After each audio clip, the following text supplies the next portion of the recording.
The Empty Man by MW Kennard. Read by Leif. The park trail lay empty this time of year. The parking lot lay empty.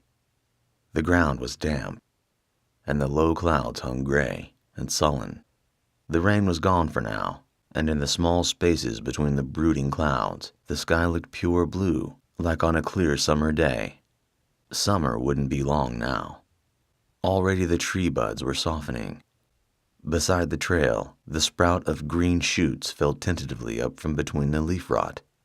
Soon the days would turn sultry. Soon the parking lot trash cans would overflow as the trail became jammed with traffic. But not now. Now the wintry woods beside the trail looked timeless as ever. From the first shallow rise in the trail, I looked back through the naked trees, down to the empty gravel parking lot where my car sat still and alone. I closed my eyes and turned my face to the sky. Here it rained so often, the air smelled always of dampness. In the dampness was the smell of life and death. It came out from the earth, from the places where all sorts of creeping things went through their unending cycles of life, in the dark universe beneath rotting leaves, where molds dissolved everything down into microscopic nitrogen bits that built new life and began the cycle again. The sound of the river was there too, ever present, so that you forgot about it until it became loud, or you listened for it again. I opened my eyes and turned back up the trail. It would be a good long hike today. At first the trail followed a gentle rise, and then it dropped down toward a bend in the river, flat enough so that the most unsuitable could easily horn their way in on nature here. Even now, as I looked down into the tea-colored river shallows, I saw traces of their evidence. The aluminum gleam of a half-buried beer can, a faded candy wrapper half buried in the dark soil of the trail, a glint of jagged glass in the river mud, and in the shallows, a twiggy reed nodding endlessly under the burden of a waterlogged plastic bag. The backpack felt light on my strong back. After a while, the trail turned its way up the slope of the foothills. Here the river chattered its way down a series of shallow falls, at a place that looked as pristine as a Disney woodland glen. Beyond the falls, the trail got tricky. The slovenly rarely venture the upslope past the falls. There the trail cleaned and narrowed. My legs felt good as I went quickly up the switchback slope. I was hardened to this type of exercise from the Army.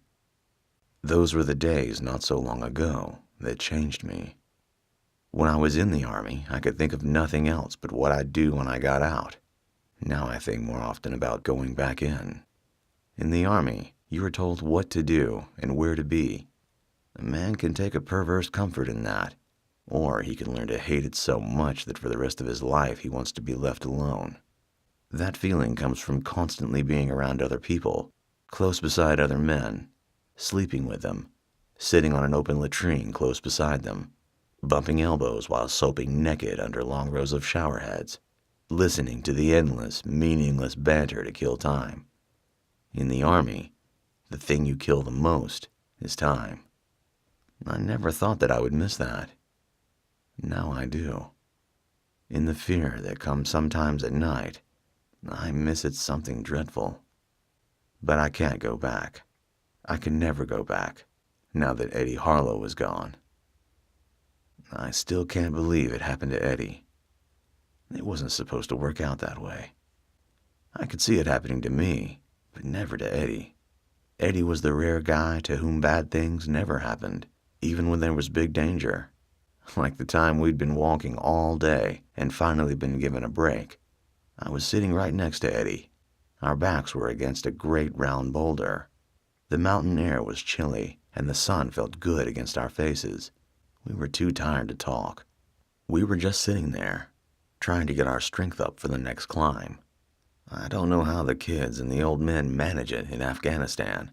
It seems that over there, wherever you go, you eventually have to go uphill, and it's never a gentle slope. The ancient trails switch and turn like sun-dried serpents, straight up the sides of great and endless ranges. The footing is always remorseless, especially when you're humping a full pack. Those devilish paths are murder on the knees and hands as you make your way, because with a steep footing you fall a lot. You don't fall far, but you fall sudden and hard. I'm glad I'll never go back to that place. I was sitting with Eddie.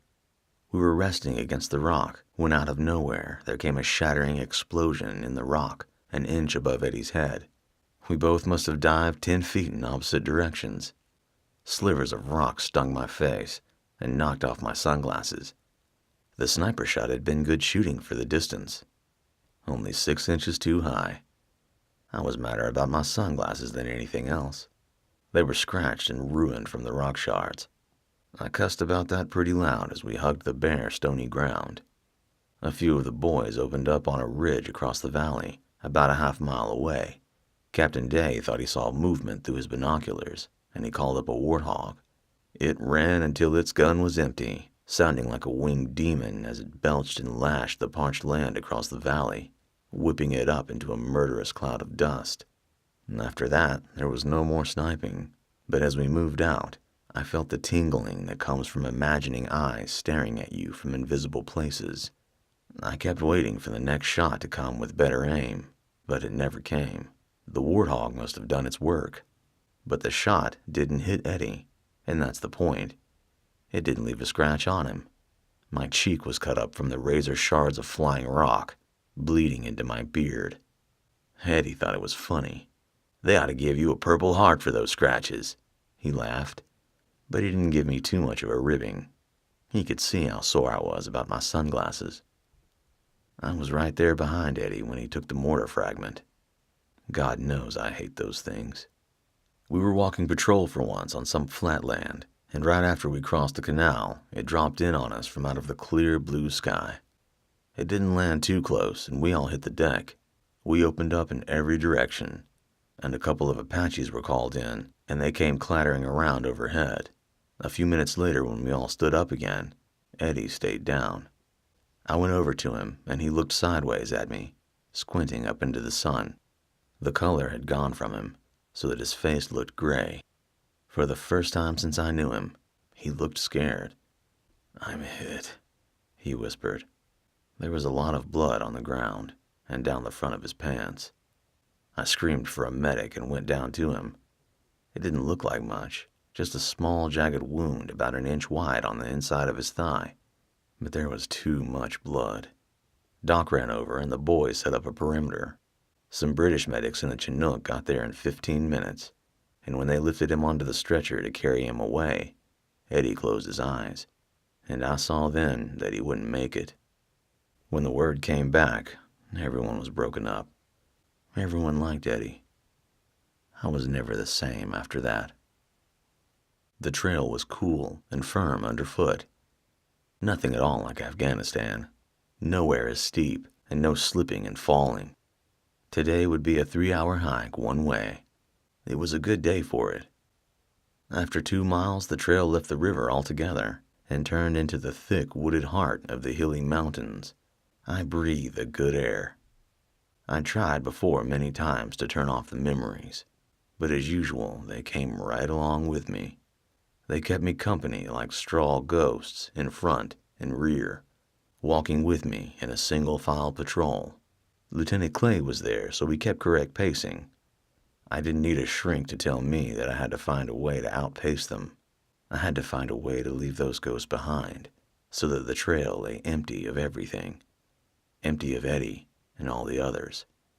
But not today. Today, I'd come to be with them.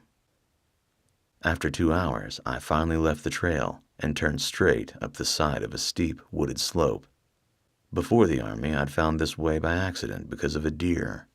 A great big 10-point buck.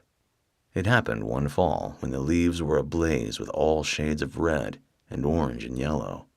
I'd heard his movement on the slope above me. At first, when I spotted him, I was surprised that he hadn't run off, but then I'd seen something was wrong. I pulled out my binoculars and looked closely at him. Something like wire had tangled in his antlers and around his front leg, so that his head was stooped, and he hobbled when he moved. A strong feeling came over me then. I had to help him. I went slowly up toward him, and he didn't move off right away. Then as I got closer, he limped off up the hill, staying just far enough ahead of me so that I couldn't catch him. I followed him for an hour, and then suddenly lost sight of him. The ground was so steep by then that I had to use my hands at times to make my way up. Then the ground finally shelved steeply up into a great granite wall. At first I wondered how the big buck had given me the slip, but then I saw a narrow passage up through a broad fissure in the granite where he must have gone. I went up the almost vertical passage, and when I came out on top, I saw that I'd climbed up to a flat ledge. I saw the buck right away lying there. My following had taken everything out of him. He was down with his legs folded under him, watching me with his tangled antlers held low as I came up over the ledge. He sat panting and watching me as I came up. I tried to make myself as small as possible as I went forward. I talked softly to him, and he watched me with his soft brown eyes. When I got close, he bellowed once, struggled against the wire before giving up and lying flat on his side. I saw then that he was at the end of his rope. His mouth was open, and I could see his gray tongue and squared-off front teeth as I put my hand on his shoulder. "There you go, boy. It's all right. There you go." His shoulder quivered under my fingers, but otherwise he didn't move. He just lay there, panting and watching me, his lashes thick as cat's whiskers, and his eye wide, so that I could make out the creased edge of his pupil against the honey-brown iris. "It's all right, boy. There you go." It had bled where the wire had rubbed his foreleg. It took a long 5 minutes for me to untangle it there, and when I moved to his antlers, he still didn't fight me. I like to think that he knew I was trying to help him, but it might have been that he was holding still, making it quick and easy for me to finish him off. The wire tangle in his antlers was much easier to unwrap.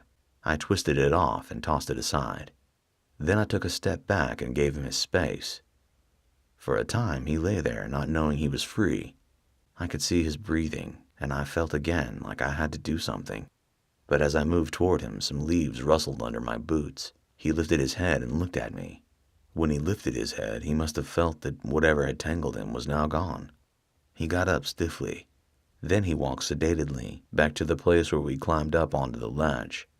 His front leg looked to be working just fine.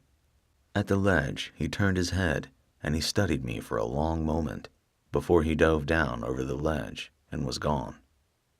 Back then, I had no idea about what kind of memory a deer has of things. Since then, I'd like to think that once or twice he's seen me when I've come this way again. I like to think that if he sees me, he recognizes me, and that even though he keeps his distance, he understands that I'm one of the few things in this world he doesn't have to fear. That was how I found the clearing. The buck had led me to it. The flat spread of granite behind the ledge measured about 30 feet by 10, almost all of it flat and carpeted with blooms of moss and lichen. The shelf ended in a cliff at the rear, like a giant step which tapered inward like a flat iron, almost 50 feet high. There was a mess of hair on the lichen-splashed rock where the deer had lain, and I looked at my hands and saw that they were thick with the bristly stuff. I crouched down and wiped my hands against some of the soft moss. When I stood back up, something caught my eye, and I turned toward it. Past the stringy drapes of leafless vine, there was a shadowy triangular cleft in the granite flatiron's base. Somewhere in the cleft, if you moved just right, there was a showing of dim light in the depths of the triangle. In the summer, when the leaves were full, the cleft must have been completely hidden. Even now, it was difficult to see past the trestles of barren vine. I wiped the remnants of the coarse hair on my pants and walked toward the cleft. I bent forward and looked in. It looked like an entrance to a cave. The opening was just broad enough so that I might squeeze through. I shrugged off my pack and, holding it in my right hand, I edged in sideways between the draping vine. Beyond the entrance, the rock wall was polished smooth from the passage of animals over the millennia. Then it suddenly narrowed to a point where I thought that I might not make it through. But with some effort, I came out on the other side. What I saw there stood me open-mouthed with wonder. I had entered a great cavern the shape of a cylindrical chimney. The walls were smooth and round, so that they seemed almost man-made, with an inward taper like a giant teepee. The floor of the cave was a rough circle that looked to be about 60 feet in diameter, flat granite like a continuation of the ledge outside, but here it was lichen-free and sprinkled with sand as coarse as brown sugar. In the center was a circular green pool, broad enough so that with a running start, I might only just be able to leap across it. The pool was fed from a spring. From one edge, a thin stream ran along a time-worn furrow, snaking sideways until it disappeared into a seam at the joining of the floor and the wall. Just then the sun came out, and a shaft of light filtered down in a long, soft beam, casting a bright circle on the rock close beside my feet. Also, like a teepee, the top was open so that the muted sky showed through a latticework of dormant foliage in the rough shape of a circle. All around the cavern walls were smooth, echoing a musical tinkle of water that came from somewhere deep within the rock. I was safe here. I was alone. I brought her to this place only one time. It had been summer then, and the trees were like a rainforest canopy. That was my last summer before the army. Her name was Mary Jo, and I loved her. Even now I remember it just as clearly as if it had been a minute ago. Mary Jo, sitting on the lip of the ledge, with her legs dangling over as she took in the view. "This place is beautiful." She turned and looked at me. The sun lit her hair, making it look like a halo of spun silk. Her eyes were alive with happiness. "How did you find it?" "The deer led me to it." She laughed then, throwing her head back, and the sound of it was like secret music in the forest, making everything seem enchanted. "Come," she said. She lifted her hand and I went to her, and on a mossy carpet in the shape of a sugar maple, I loved her. Her lips soft, my hard youth wanting her secret warmth as we fused and melded. Me and Mary Jo, together in this world, always and forever. I didn't show her the secret chamber. I don't know why I kept it from her. I suppose I wanted to save it for some time later. But later never happened. I don't know when the shadow fell between us. I didn't even know it was there. I never had the notion to look for it. The last 6 months before the end of the army, I heard nothing from her. No emails, no texts, not even a letter. On the phone, she was no longer available. Something had happened, and I had to make it right. I needed to understand that. After the long plane ride home, I went straight to her. "You'd best forget her." Her mother stared at me through the front door screen, her Pekingese yapping at me from between her ankles as if I were a stranger. Her expression had the look of finality, like the face of a stone angel in a graveyard. "She's gone, and she won't be coming back." As I walked away toward the front yard gate, she reminded me one more time. "You'd best forget about her. You hear me?" The Pekingese kept yapping until she shut the door. I'd walked a block before I heard the pounding of soft shoes behind me. I felt a flare of hope as I turned, and for the briefest moment I thought it was her, running to me like in the movies. Running to me with the answer that would loose the big soft ribbon of mystery around her. She looked a lot like Mary Jo, but it wasn't her. It was her little sister, all grown up. "I saw you from the window, and I snuck out the back." She smiled up at me. Her hair was fair like Mary Jo's, and she tucked it behind her ear with supple fingers. "I had to talk to you." A shadow came into her eyes. "Mary Jo lit out for Kentucky, a town called Cave City, a street called Savage. Last one on the left before the cemetery. It's a small house." I wanted to ask why, but I didn't want her to tell me. I had to find out for myself. "I'd like you clean shaven. It makes you look younger." I saw a quick change of something in her eyes that looked like knowing. I recognized because I felt it not so long ago. A brand new awareness of the adult things of the world that could change a young life forever. And with that knowledge, the thinking that it made you part of the grown-up world, when really you were still barely on the edge of life, looking in, still unaware of all the snares that lay along the trail of life. She took my hand. It was warm and small, like a child's. Promise me you'll come back. She looked up at me. Her face was now a portrait of innocence. Her clean white teeth and soft candy lips. Her eyes soft like warm toffee, and so filled with longing that I had to say something. I smiled down at her. I promise. She flashed a smile at me then, and she stood on her toes and kissed me on the cheek. Then she let go of my hand and whirled and ran lightly down the sidewalk. At the corner she paused and gave a shy wave, and then she was gone. I didn't want to go to Cave City, but I had to. Something made me not want to see Mary Jo again, but I needed to. I had to know. On Savage Street, I sat against an oak tree and waited in the shade. In the Army, I'd learned how to wait, and I was good at it. In the afternoon, the mail van came and went, and right after it left, she came out.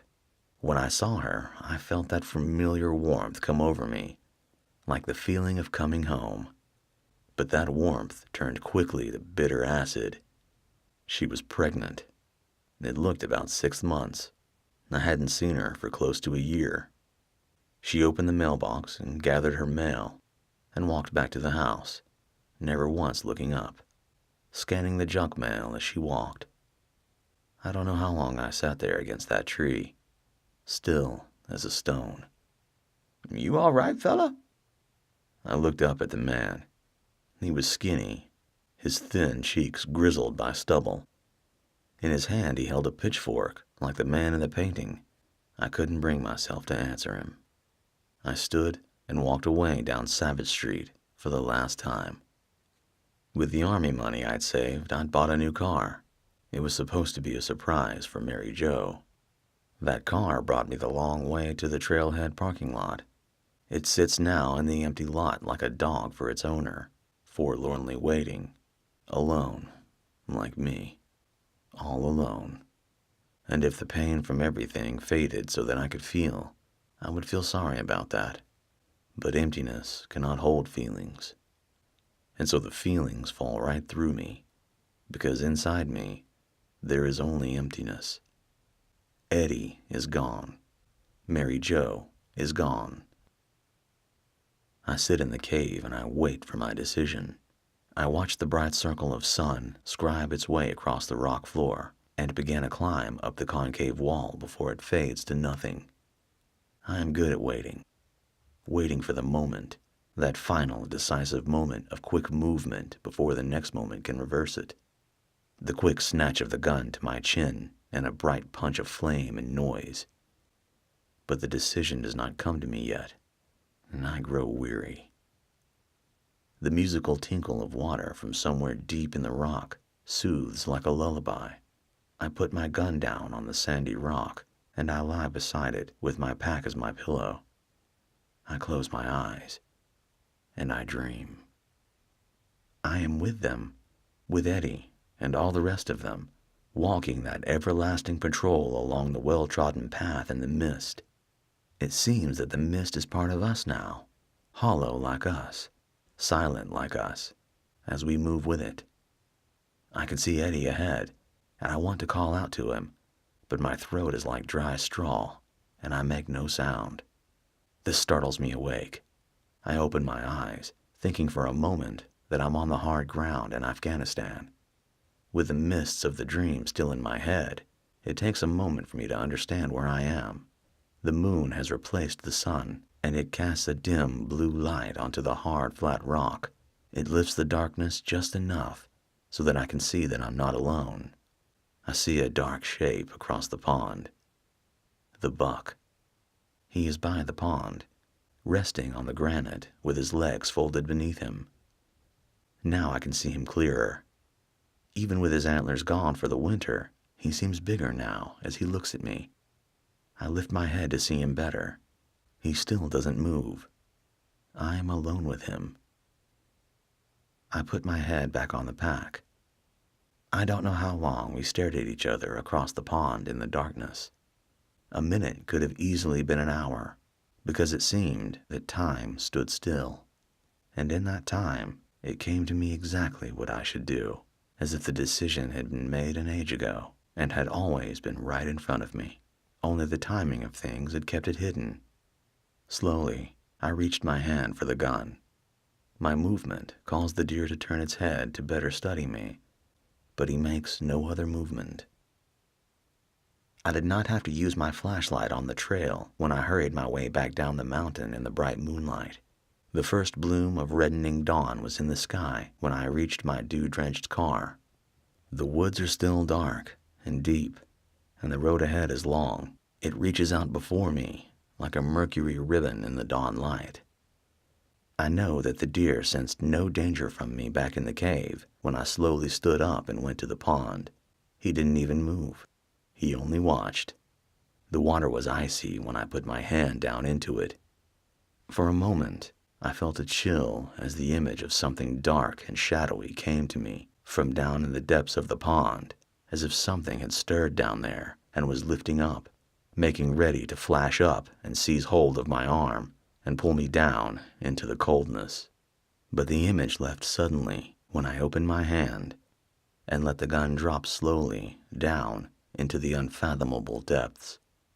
A calmness came over me then, a finality.